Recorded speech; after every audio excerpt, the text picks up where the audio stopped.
What's up, everyone? Thank you so much for checking out this video here on Show Style and Spirit. I am Ebony, of course. As you can see from the title of this video, I want to discuss who are the Fletchers replacing on Love and Marriage Huntsville? Allegedly, are they replacing anyone? Let's definitely discuss it.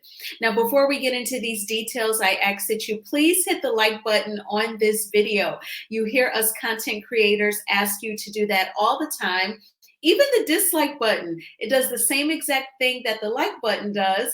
It stimulates the video. It pushes the video through YouTube's algorithm, meaning that YouTube will recommend this video to more people. So if you could please hit that like button, I would really appreciate it. And if you have not already done so, please subscribe to Show Style and Spirit. I do work hard to bring a variety of content.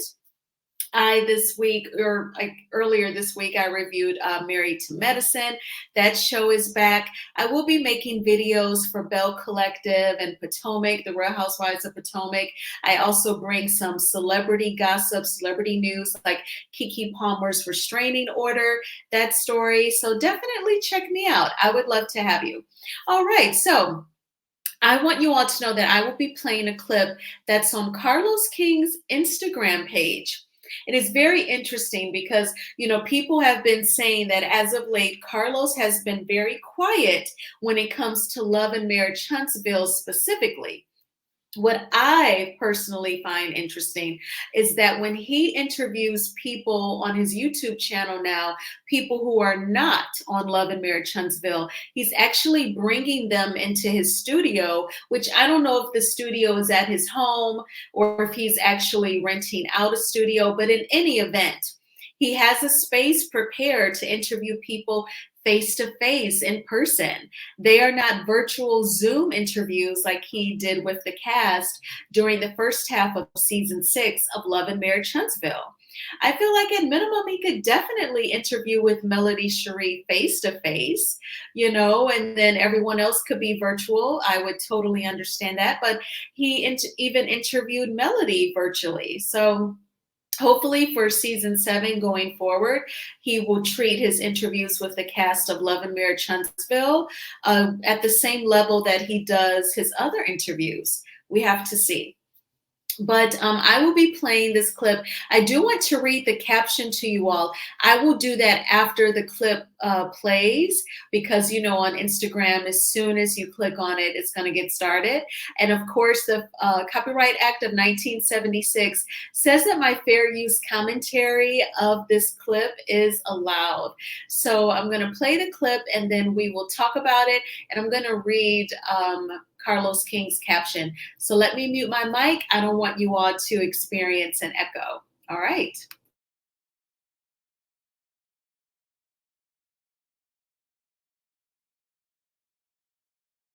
Yep. Don't lie. I'm not lying. You got a job. Yes. I heard you didn't have no job. No, I do have a job. I have a job. I got fired. I lost my job. And then I got another job. Why'd you lose your job? Because I didn't have proper child care. So you got proper child care now? I do now. You do? Why'd you feel the need to tell your Uncle Chris but not tell me? He's cool. So what am I? I was going to tell you today, actually. But I wanted to fix the problem, too, before I came to you because I really didn't want to hear your mouth. So you gonna hear my mouth anyway. I'm the one helping you. I feel like you should have came to me. I should have known from you instead of having to hear it from him. I just really didn't know how to tell you, for real. I accept that, I guess. I accept all the minute y'all do. And I'm always the last one to find out. It's because the way you react to stuff. You know what? Yeah. Let's sit down because I want to know. I really want to know how all y'all feel. I do feel like our kids favor their dad more than they do me. I think the children probably come to me because they feel like maybe their mom kind of jumps the gun a little bit and they just feel like they can tell me how they feel before I take action. Well, what is it more like you don't prejudge them and I do? That's the part of being a mom versus to being a dad. So you say? Yes, so I say, and that's the way I really feel about it. Okay. Every one of y'all have y'all own issues. Every one of y'all have something. The same way I come through for y'all, y'all need to come through for each other.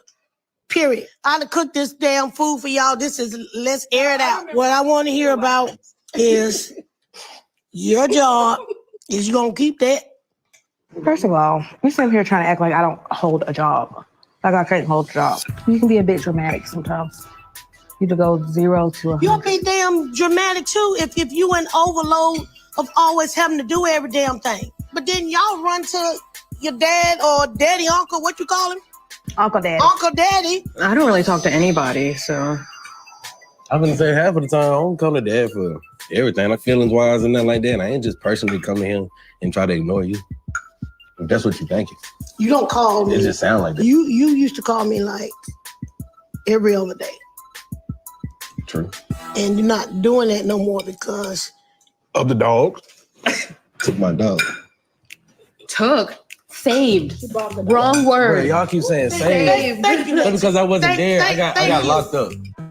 Chris Jr. recently went to jail, and we ended up having to go and get his dogs, taking them to the vet. We ended up with a $3,800 bill from the veterinarian.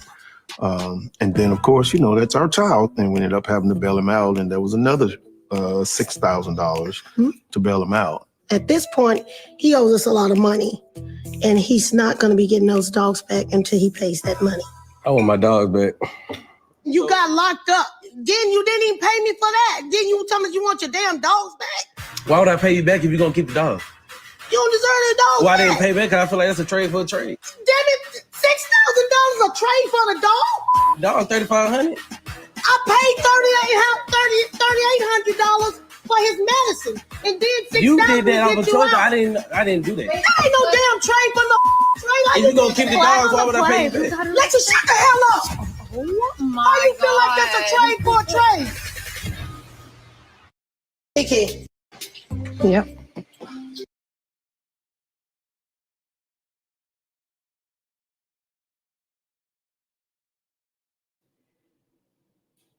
All right, so I want to read the caption before I get into my commentary. So Carlos notes, fun fact, we wanted the Fletchers to join the show for years, but Nell turned us down. Introducing the Fletchers, baby. Catch up on last night's episode of 11 Mayor Chuntsville on the OWN TV app or demand or the DVR #LAMH. So Carlos has obviously made a Love and Mayor Chuntsville specific post, and he wanted us to know that they wanted the Fletchers on the show for years now, but Nell would turn them down. Canvas Girl Beauty, that's Stormy, she commented, she says, I agree, they need their own show, Chef's Kiss.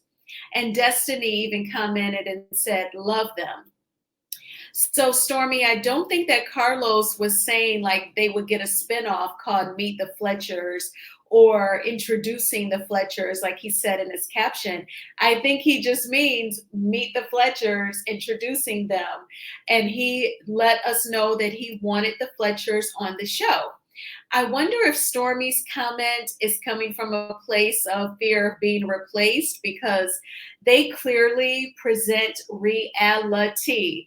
If you watched my live recap of this episode of Love and Mayor Chuntsville, I actually talked about how you know, I could relate, but my dad would have been the parent that was like Nell, that was like, you know, would elevate, everything would escalate pretty quickly. Even one of my subscribers, she said in the chat, she was like, yeah, my dad will pop off, you know, or forgive me if you said it was your mom, whichever parent it was, but you said they would pop off. I could totally relate to what you said.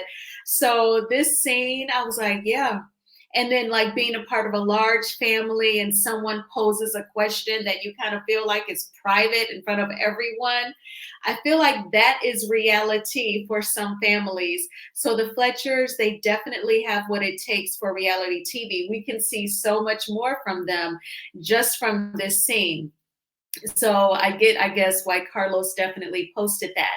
He wanted us to know that he has wanted them on the show.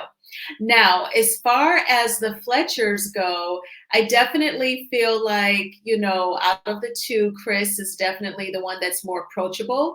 I would imagine he listens better, he does not interrupt, and then he responds. I feel like Nell, she probably hears certain trigger words like dollar amounts or you did it. And when I asked, I didn't like, she probably just goes off once she hears those trigger words. So I could see them going to dad, absolutely.